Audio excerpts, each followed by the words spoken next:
is Rob with Hance's Uptown Collision. I want to take a moment to talk to you about the valet and your valet service. When you get up there with your nice car and you want to go into dinner or get a bite to eat with a friend, you want to have the valet take your car away.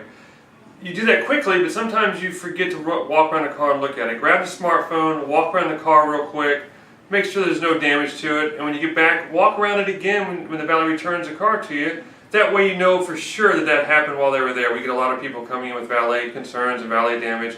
We want to help you prevent that. Hance's Uptown Collision, we're here to help you. Thank you.